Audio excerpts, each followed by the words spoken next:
You guys know this is about Lawson, not beer, right? Well, we might have a lot of drop-offs along the way. All right, I guess we're being told it is time to actually officially start a presentation about Lawson. So without further ado, let me introduce our presenters today.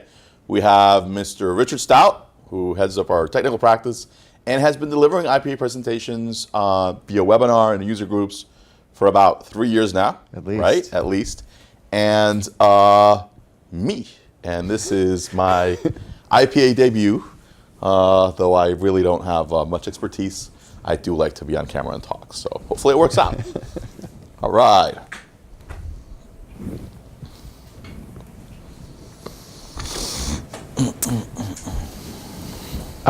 My producer will now give me control with the clicker. All right. Is there a flow for that? So, real quick about RPI, obviously, you've probably attended our webinars before, so you know the basics. This is a picture taken outside of our Tampa offices. A lot of these folks happen to be technical in nature and a lot of Flow developers there. So yeah. Very exciting for us to have a nice space for collaboration. I mean, I think it really makes a difference. In our industry, a lot of us end up, working sort of in silos.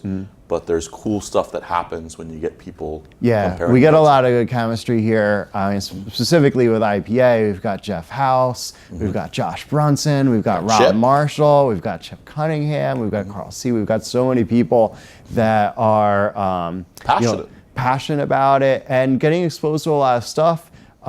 This is where a lot of our cloud projects are happening, and of course, IPA is the preferred interface tool for the cloud. Gonna need a little help with the next slide. Maybe try the on-off. Probably is off. It's off. They'll fix this in post-production. Yes. So today we're going to talk about Infor Process Automation, specifically some practical applications. Where have we seen our customers derive a lot of value from this? Hey, if you have a landmark server as part of your Lawson environment, or if you're cloud, then that means that right now you have a world-class workflow engine set up and running on your system, and guess what? It's licensed for unlimited approvers. So you might as well use it right now. There's three things that we're specifically going to look at today as we go through practical applications, and I'll just read it with warnings that this is not going to get into the deep tech of IPA. No. It's more about what to do with it and why than the how. But and you should come back Thursday. Yeah. That'll be the tech. 4 o'clock Eastern. Yes. Where we're going to deep dive into some of the cool into some actual techniques for some of the cooler stuff we've done with IPA. But on the practical side, we've basically divvied up the things that you do with IPA into three general categories, at least for the purposes of this presentation. Yeah. So let's dive into what's probably the number one use of IPA, and that's for transaction approval in Lawson. There are a lot of different types of transactions in Lawson that are great candidates for approval with IPA. In the finance area, you've got journal entries and AP invoices. Over on procurement, requisitions is, I think, hands down winner for most common use of IPA. Yeah. That's most organizations' entry point into IPA is deploying a requisition approval flow. Usually starting with supplies like specials and non-stocks, but also expanding to more esoteric or even like healthcare specific requisition types that have some special rules around them. And then over on the HR payroll side, personnel actions, MSS has sort of native IPA capability. And GHR does too. Yeah, absolutely. GHR relies heavily on action request approval for those same types of transactions. So what kinds of transactions can I approve in Lawson? I say the two keys there are the trigger, right? So in order to approve a transaction, you need a flow to kick off at the point that transaction enters the system. And that's called the trigger. There are about 100 different triggers already built in to the Lawson code. And in fact, those are documented. You can take a look at the Infor Process Automation reference guide to get a handy list of what the triggers are that are in the system. Here I'm showing a screenshot from docs.infor.com, publicly available website. Infor has made it a lot easier for us now. For everyone. For everyone to get this information because it's Googleable. I don't need to log into Infor Extreme to see this. So when we talk about these triggers, very often they have to do with releases of based transactions. That's a very common place to find them. That's the paradigm. Is typically the trigger happens when the transaction goes released, and when it becomes released, it goes into a special needs approval status. So that's where the other key to this whole thing working is that when you talk about invoice approval or journal entry approval, we're releasing that transaction, but it's not going to go anywhere just yet. Right? It's in a needs approval status, so it won't post, it won't pay, nothing's going to happen to that transaction until it becomes approved. So historically, I felt like there were some challenges with getting. Do we have more triggers today than we used to have? Yes. Are they increasing? So that's part of it. Yeah, they've added. And if I find something that does not have that trigger, is there a way to add that in, or am I pretty much stuck with what I have? You can customize your application to add in a trigger. That could be done on the front end with like a Design Studio customization, or it could be done through 4GL code as well. Here's an example for a transaction that was recently, a trigger was added recently, and that is purchase order maintenance. So there's now available a trigger on PO. So when you create or modify a PO, you can trigger a flow. That was added somewhat recently to the application. However, POs don't have a needs approval status. So whilst you can trigger a flow off of a PO, that PO isn't going to wait around for something to happen with their flow before potentially being issued to the vendor. So why use IPA for transaction approval? IPA has some big advantages over alternative over non-Infor workflow products. It's tightly integrated in your system of record. I mean, when you look at a transaction like a requisition, it starts in Lawson and it finishes in Lawson. Why not approve it in Lawson as well? It's easy to use for people putting in transactions, people approving transactions. It's a system they're used to working with, a system they probably already have a login to. And it's secure and auditable. So who is approving what, this stuff gets stored in your IPA database. We can build reports off of it. It looks like we've got an emergency question coming in. Mr. Getty, what's the question? It says, in large organizations, how do you see companies managing who can approve what and keeping up with all the security over various modules, PARQ? I think there's a lot of options. Is that something we're going to start to dive into here in a couple slides? Or? Yeah, I'm going to cover options for maintaining and storing an approval matrix coming up. I do have a question on this slide, which is one of the things we've seen an increased amount of is Infor delivered flows, right? There's a lot of Infor delivered flows. Yeah. That seems to me like a pretty strong argument to use IPA as well versus a third-party workflow tool. Yeah. Do we find ourselves more often now starting from the Infor delivered and tweaking than writing from scratch? Sometimes, yeah, and I'd say especially with action request approval. The action request approval flows are quite a bit more fully baked than some of the earlier pre-delivered flows were more designed more like a template or an example. Here's an idea. Right, here's an idea, here's a starting place, but required quite a bit of work to get to a point where they're realistically implementable. Over on the GHR side, it comes with flows that you can literally just enable and roll with them if they meet your needs. So just before I move on, I just want to also mention, what are some characteristics of a kind of approval that is a great fit for IPA? Obviously, if your underlying transaction that you're attempting to approve is stored in Lawson, that's going to be a great fit. But it's not a limitation. In fact, one of the largest one of the customers that's made the largest investment in IPA, of course, is HCA. And we know that they use IPA as an interface engine, workflow engine for non-Lawson systems as well. And then IPA also works well when your approval hierarchy can be standardized. It's not a great fit if you want your approval hierarchy to be all willy-nilly and say that this person can send to this other person, but this other person if every department has its own very unique, completely different rules or approval paths, that becomes no workflow engine is good for that. No workflow engine is great for that, but it IPA. Definitely becomes harder and harder to build and maintain such a flow. It's best to stick to a standardized. But of course, there are business process consultants that can make the argument that that's not even a technology problem. That's an organizational best practice. So let's dive into an example.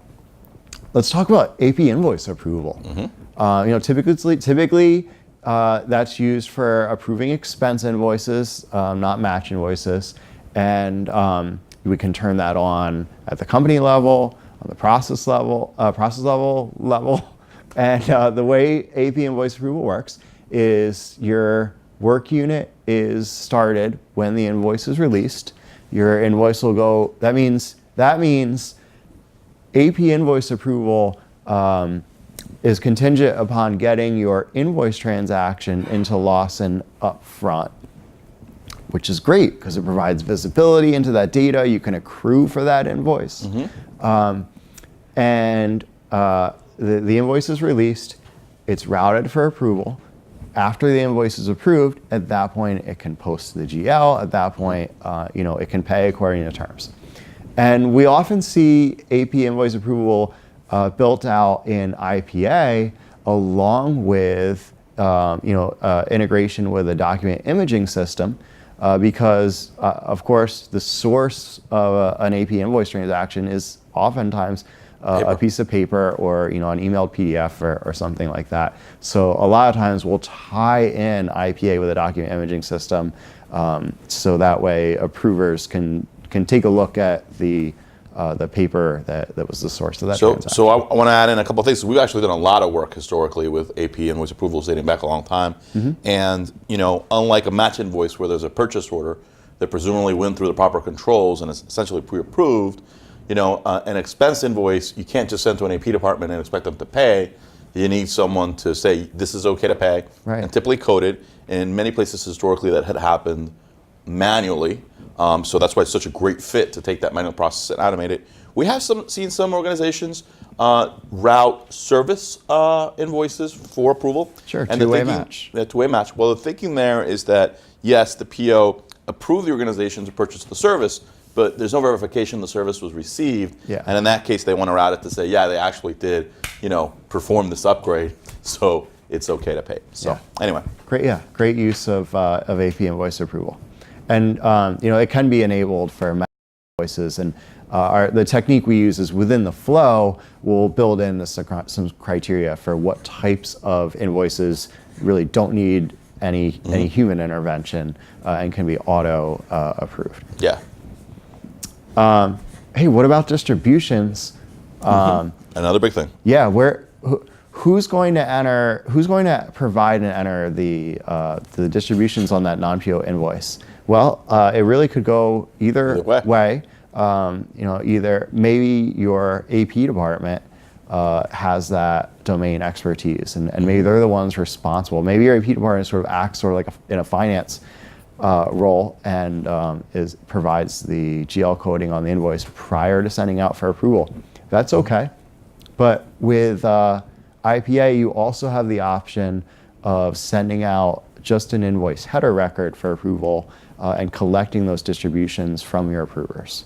Right, so this has evolved a lot. Back in the day, we used to do this without IPA, and one of the challenges was always making sure that what they coded was valid account and accounting unit combination. And with IPA, that's much easier. Right, because you're within Lawson, so your approver has to follow all the rules of, is this GL string valid for this transaction? how does IPA get that invoice to the right person to approve? I mean, you've got invoices coming into a central AP department that could go to 100 different approvers. Yep. We have a few different options. I mean, generally, a decision needs to get made to start off that process, sort of seed where the approval is, and usually that's happening based on what business area was this expense incurred. What I would call an accounting unit, right? What's the department and the hierarchy with that department? Sometimes the expense type might have some effect as well. And I think here's where we've been set up is, in large organizations, what do we typically see? Is we see a pre-built hierarchy based on department and dollar thresholds. Yeah, exactly.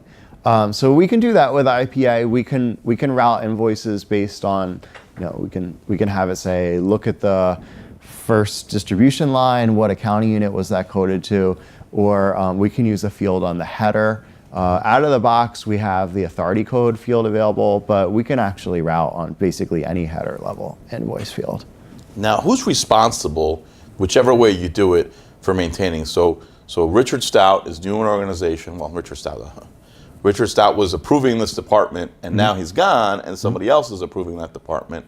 How does that change usually get managed? Well, that's gonna be managed within your approval hierarchy, and it sort of depends on how you've chosen to store your approval hierarchy within IPA. Okay.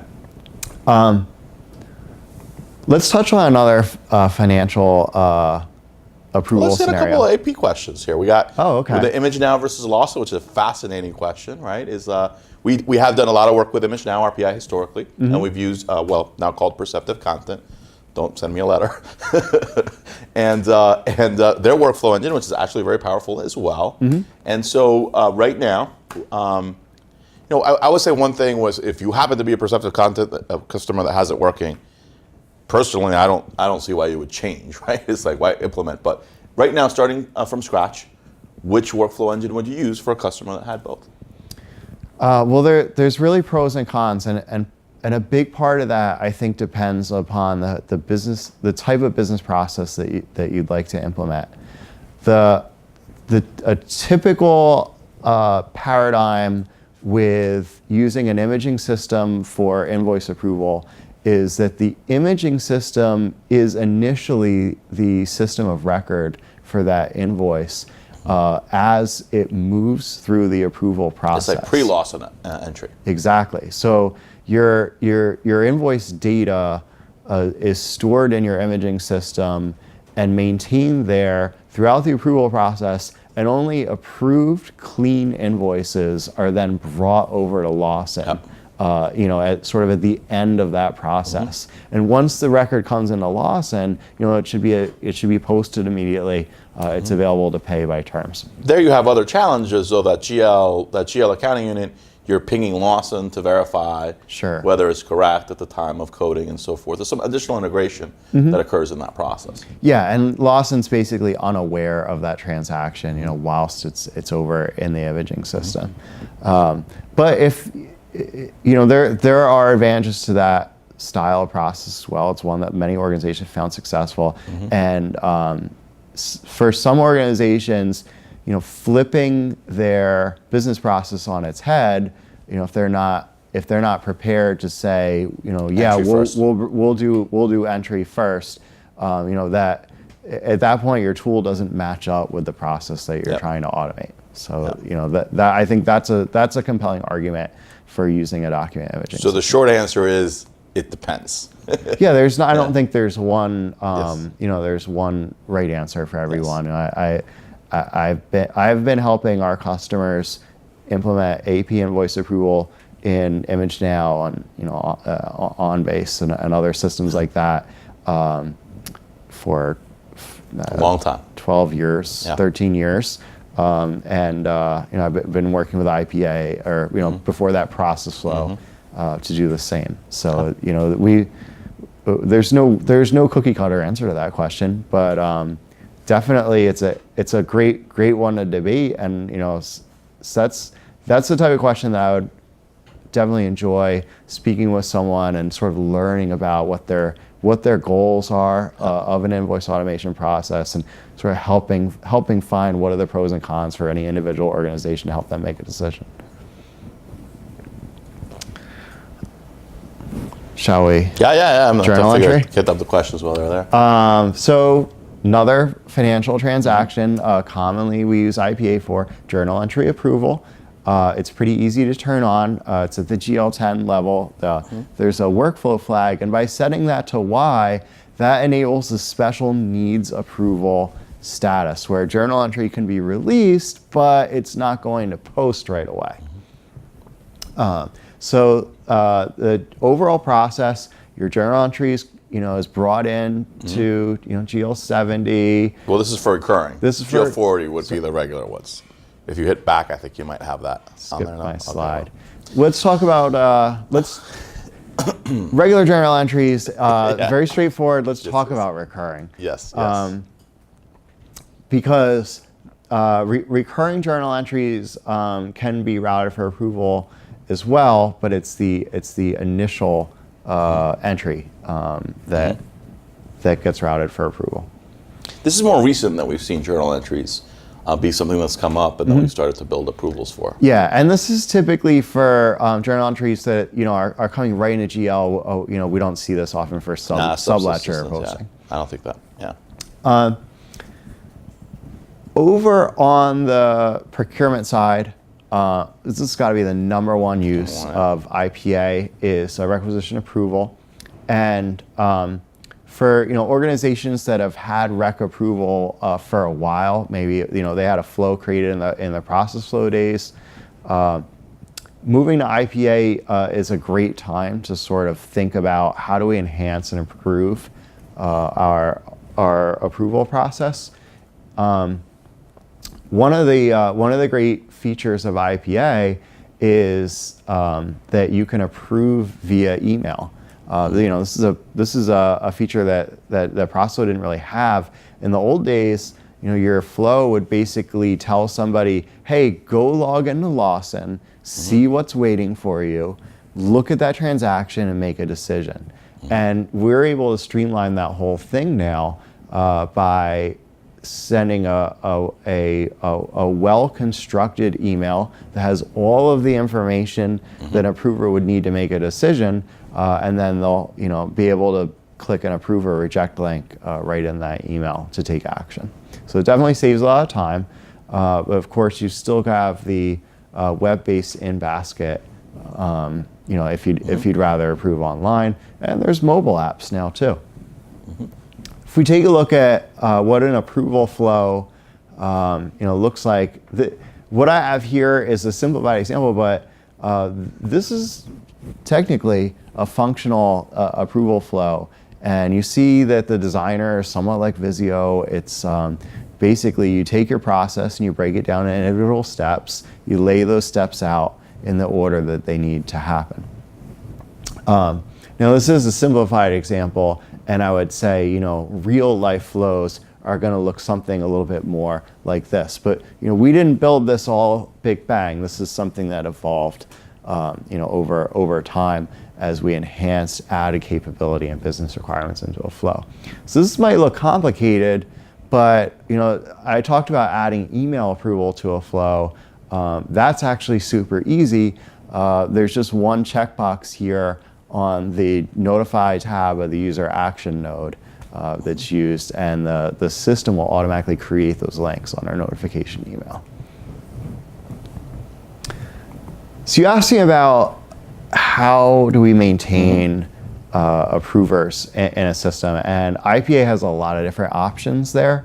I'd say when designing an approval process, one of the questions that I always ask during the design phase is, do we have a matrix of approvers stored and maintained somewhere already that we can leverage, to minimize the amount of ongoing maintenance work we might have with this new flow? The one that always intrigues me is your HR organizational chart, right? Because in some ways it makes sense that whoever that supervisor for that person or position would be the person that would be responsible.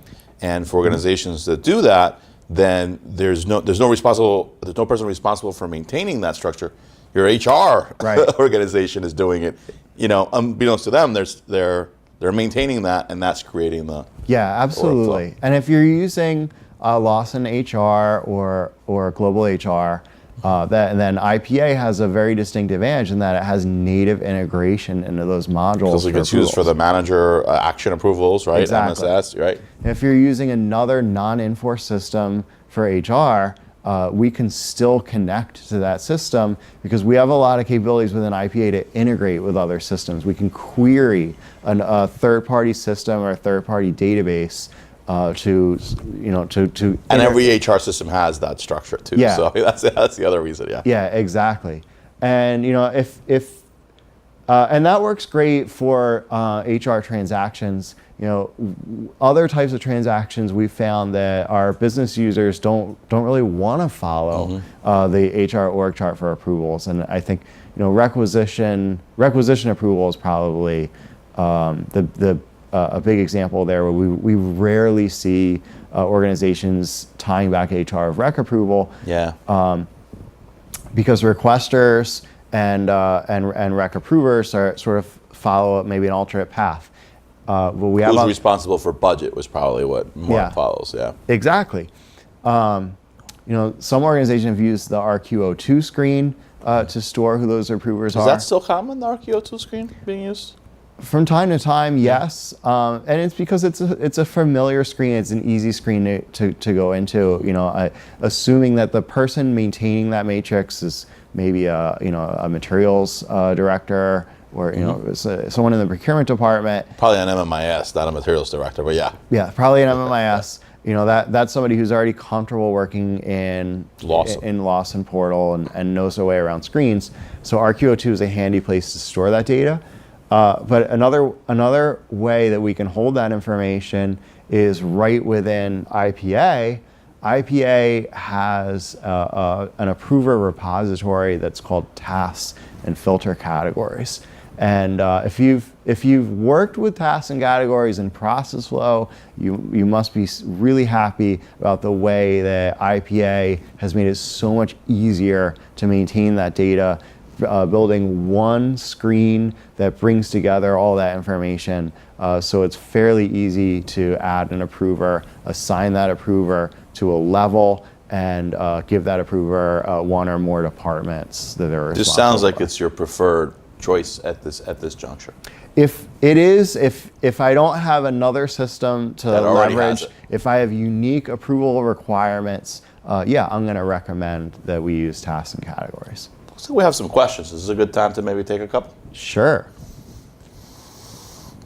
Can you approve via email from your phone not currently connected to the network?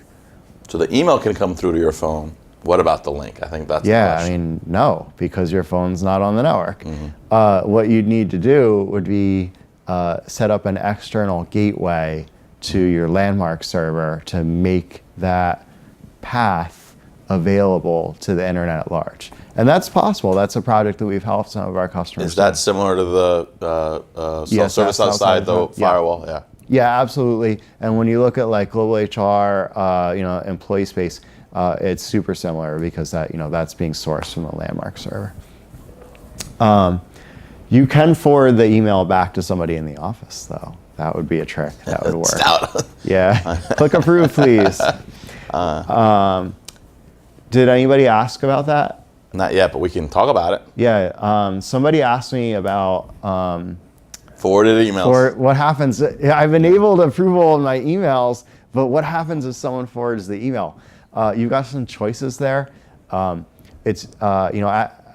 the system owner, you have the option to require authentication or not after they click the approve link. We'll make sure you're logged in. If you're not already logged in, prompt you to log into Lawson. And then as the flow developer, what you're getting back, the output data from that transaction tells you, who the email was sent to and who was signed in when they clicked the link.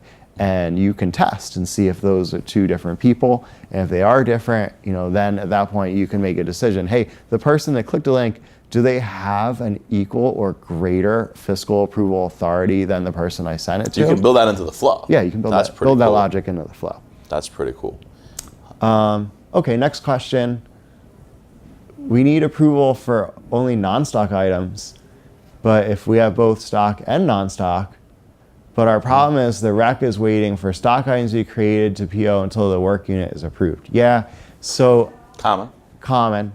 My recommendation would be tell your requesters to stop doing that. Don't put... You make it sound easy. I know, right? Don't put stock and non-stock on the same rec because, yeah, it makes it harder to deal with that transaction. And, we can enforce that rule within the flow itself. Can I break it up? You can, yeah, potentially. Within the flow itself, you could say, it's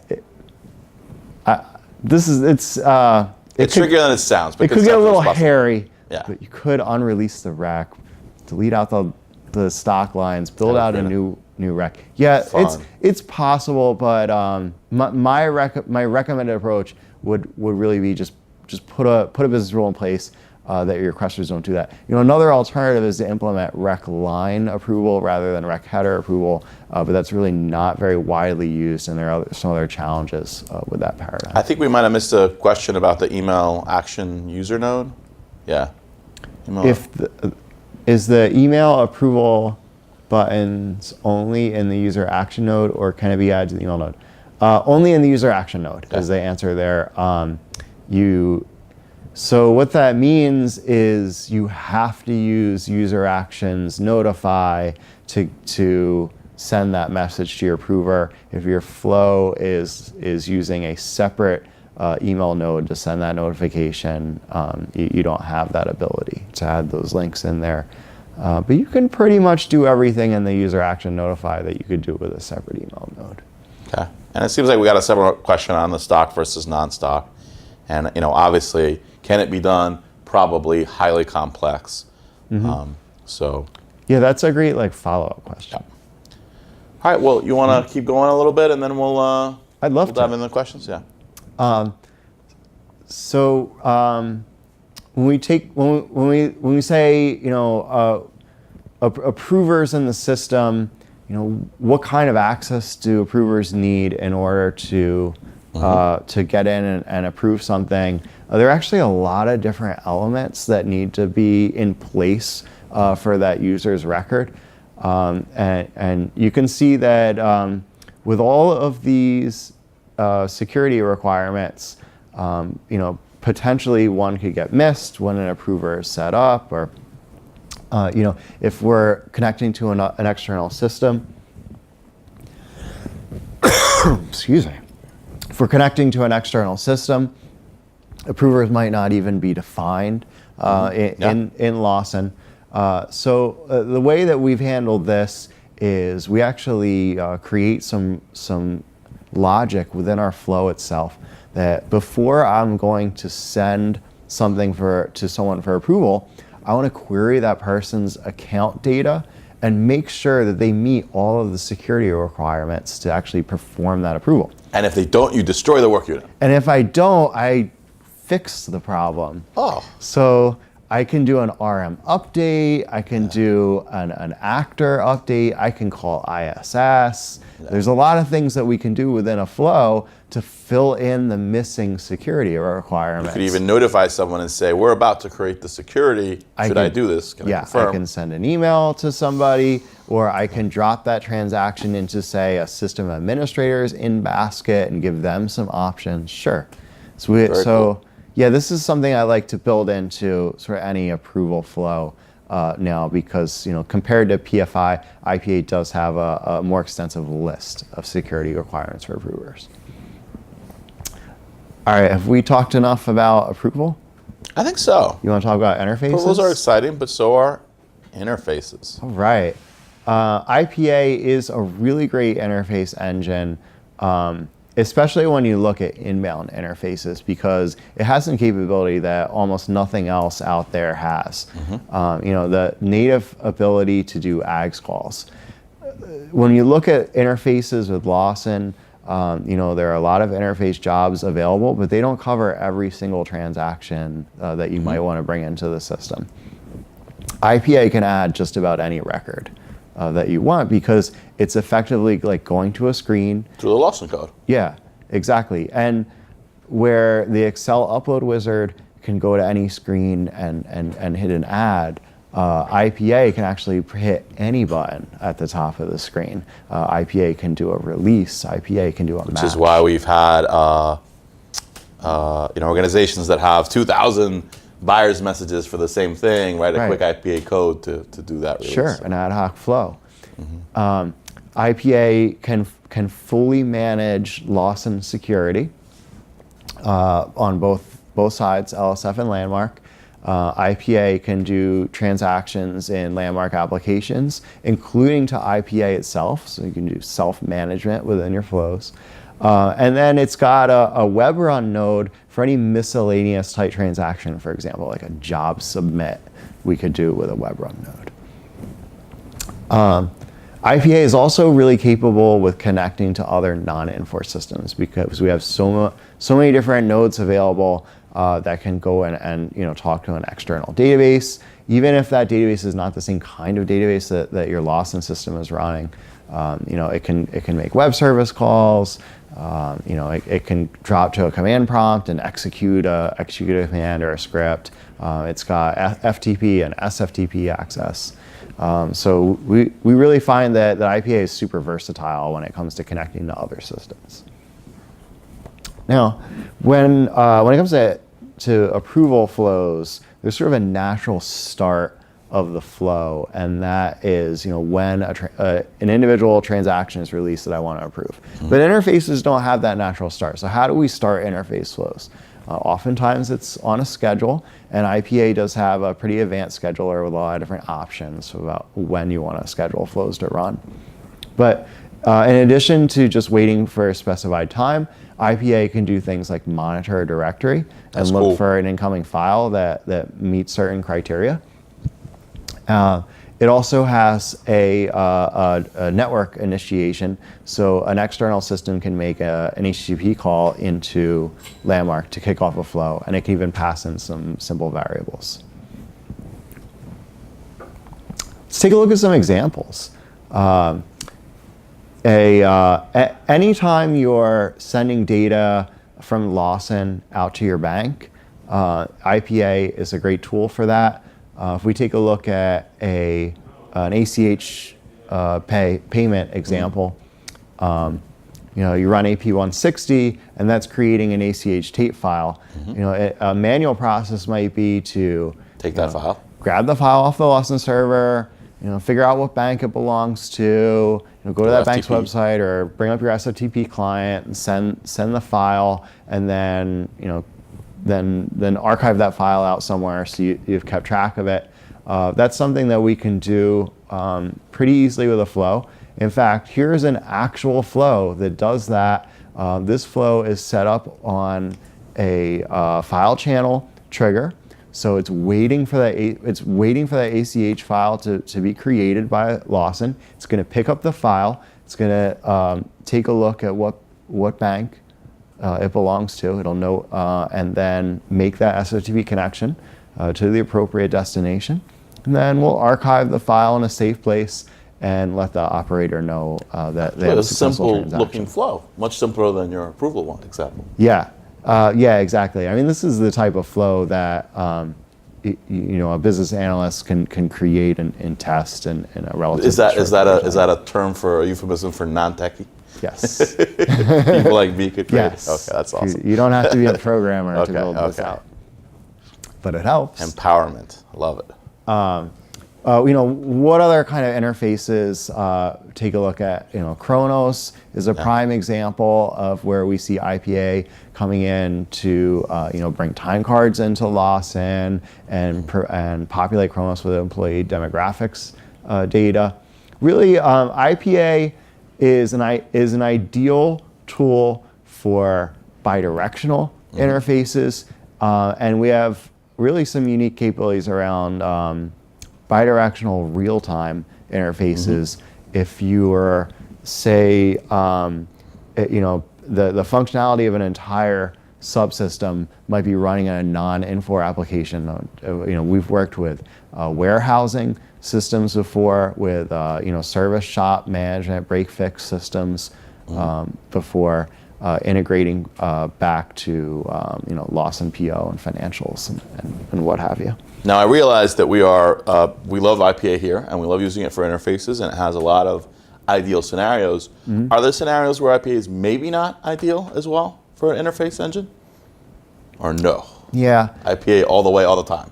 So one challenge with IPA is that if you have a scenario where you need to deal with a large batch of data and you need to loop or process individual lines in that batch, IPA might take too much time to process a large file just because of its architecture. Let me give you an example. Sure. Let's say I need to do a data extract from Lawson and put that data into a file, and then copy that file to a network drive. In IPA, the typical way you do that is you use a SQL query node, and that SQL query is basically going to set up a cursor over your data set, and if you've got 5 or 10 or 20 lines, it can process those lines pretty quickly. But if you have 10,000 or 100,000 lines, it's going to loop over each of those lines and then need to append each line to your output file. And then when it's done, you'll move your file on. That process of looping and appending can become very time consuming. On Thursday, I'm going to show you a couple of techniques. Tricks. I love it, yes. On Thursday, I'm going to show you a couple of techniques to mitigate that. But that need for that data extract can be accomplished quite simply with a database query. Okay. So I could quickly write a script that calls, like SQL plus or SQL command, executes my SQL query, and all the results stream out to a file very quickly, and then I can move that file where it needs to go. That's something that could be easily scripted and run with cron or your Windows Task Scheduler. You can use a data interface engine like SSIS to orchestrate that process. Or you can still use IPA to manage it and use your database tools to process it, which is what I'll dive into on Thursday afternoon. Okay. Let's wrap up our third. Then we'll go to third. We got questions, which we appreciate. Yeah, third leg on the stool. Yep. And then we'll spend the next 2.5 hours on the final Q&A. And that is with job automation. IPA is a great general automation tool. Very prescient, Gandhi was. He was. I'm sure that he learned this the hard way. When he went to sit down and automate some tasks that initially sounded like an easy request, it really is key to understand how to do each step in that process.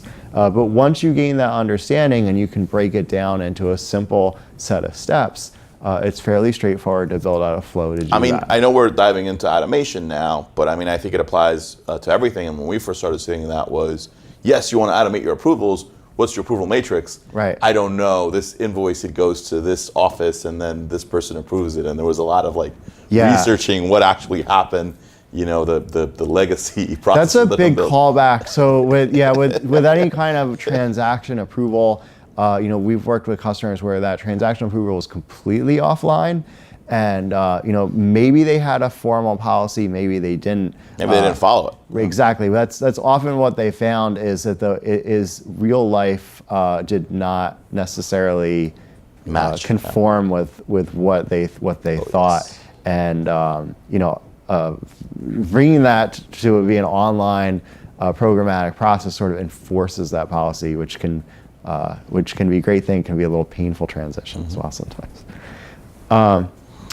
Here's a manual process that can become, it's time consuming to do, and you have to be precise, right? Because building out a Lawson account, you don't want to get anything wrong. You don't want to accidentally give somebody more The wrong or security, less access than they need. And that's why it's a great candidate for a process to automate in IPA. And it's something we've done for many different customers. Everybody's user provisioning process is a little bit different.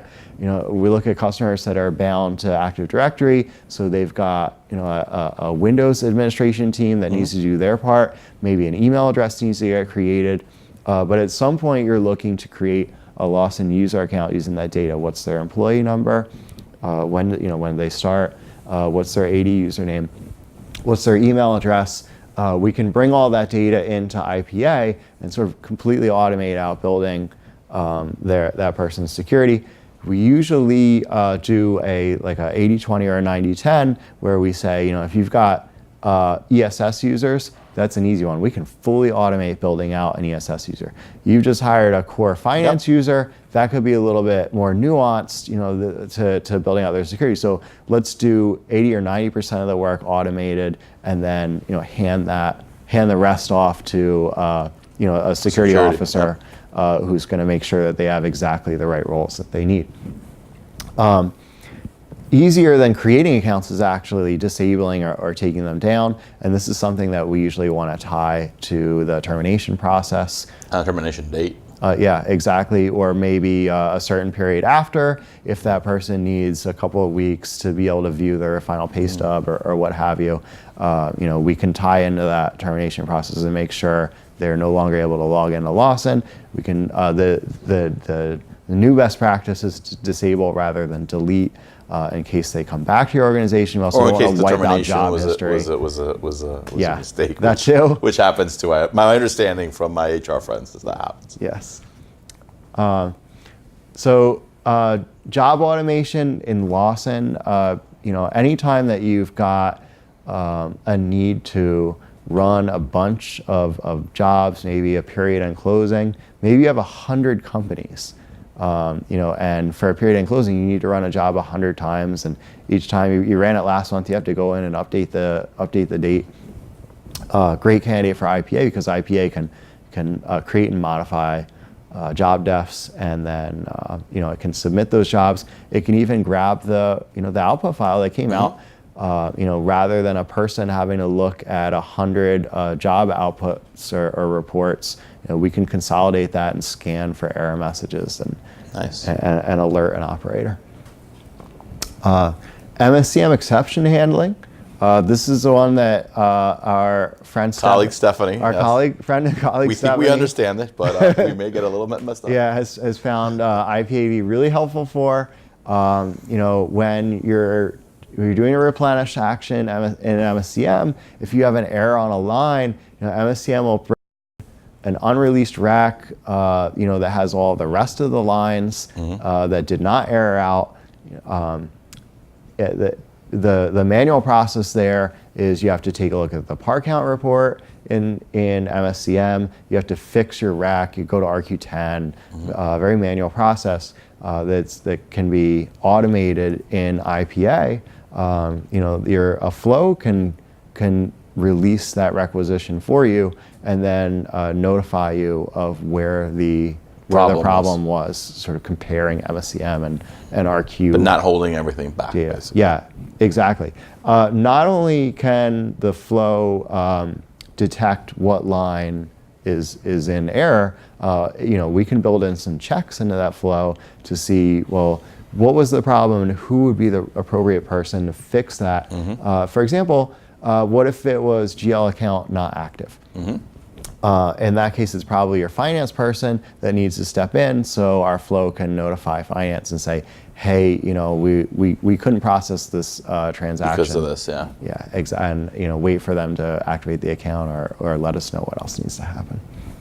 Another one in the procurement area is with matching and receipts. Yeah, so I could try this one. Thank you. One of the disconnects and challenges of using receipt buyer's messages is that they're not as common, so people aren't checking them aren't checking them all the time.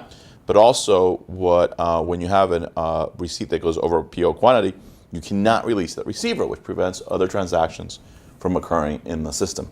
So, ultimately, the situation gets created when the over receipt happens, and the solution is a buyer resolving the message, and then having that receipt released, and IPA can create that connection of notifying the buyer. Now, IPA can also either notify the receiver so the receipt is released, or can automatically have that receiver released, because we know that approving that PO 52 message does not automatically release that PO 30. Yeah, great. So this is a great example where you take a look at a business process that's happening that's involving multiple people. Your underlying transaction is in Lawson, and there's a gap between those people, or a gap in that process, and IPA's really come in to tie it all together. And with that, let's take some more questions. All right.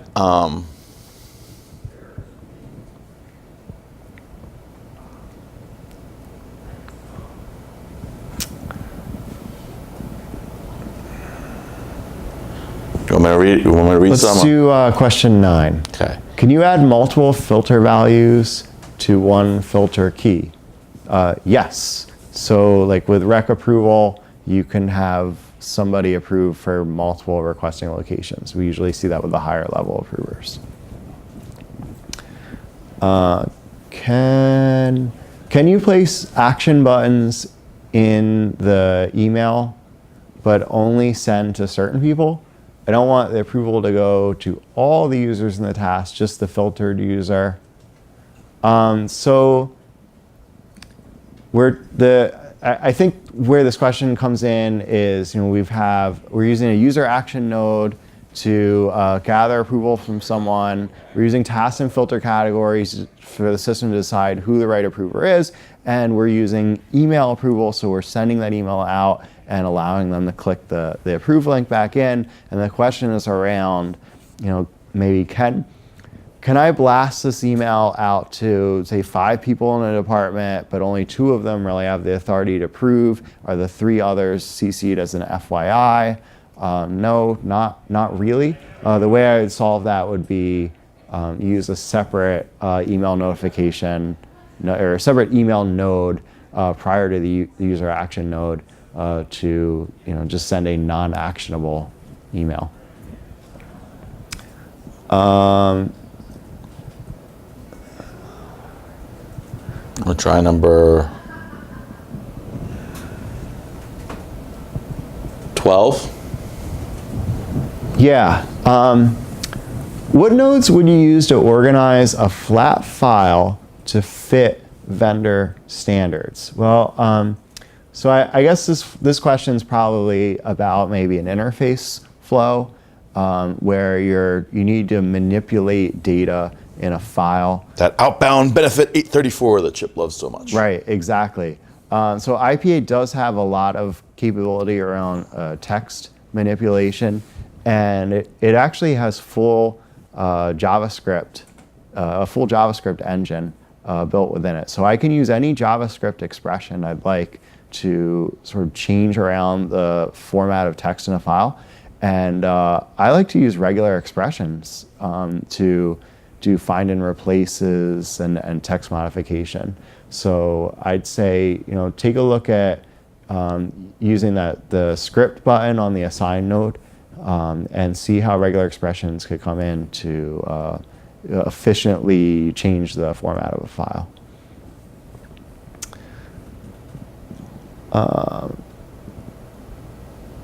Can you? Yeah, we're missing half the question. Bill, can you fix it so I can see the screen? Yeah, thanks. We can't read. That would be Bill Getty. Thank you.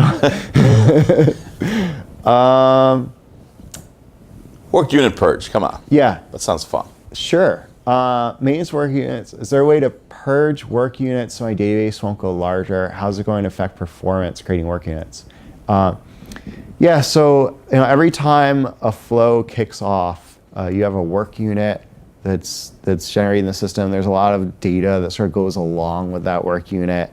And with IPA, your work unit log is going to be stored in the database. That's a change from process flow, where the logging used to be stored on a file, in a file on the LSF server. So now, it's a sort of a bigger concern with all of this work unit data, because these logs can, if we've got full debugging turned on, the logs get huge. They can really increase the database size. Huge, like 2,000 gigabytes, huge. No, obviously. A work unit log can be a couple of megabytes. Oh, wow. If it's For a single work unit. Yeah, if it's an interface flow that's doing one of these queries, and it's writing out values into the log for every row. Did not realize that. No. Yeah. In production, I turn off logging. So I don't write work unit logs in prod. Or I'll set it to log errors only, so I get only the error message. Of course, in order to do that and still be able to effectively troubleshoot a production flow issue, I have to have designed my flow in such a way that it has really great exception handling. So within my flow logic, I'm looking for problems, and I'm leaving notes to myself as the developer, using some of our exception handling tooling. Mm-hmm. So it's easier for me to look into an issue. Mm-hmm. There is a work unit purge capability within the system as well. So there's the ability to sort of clean out some of that data. And it's probably best for a follow-up conversation to sort of talk through exactly how to do that. Maybe we'll touch on that on Thursday. Yeah, maybe. Some of these can be followed up on then. We have here one on when you're animating security with IPA, will it build a record in ISS? Yeah, so Infor put on a webinar about a year ago for techniques for doing user account automation with IPA. And in their demo, they showed using an RM transaction node to add the account on the LSF side, and using a landmark transaction node to add the account over on the landmark side.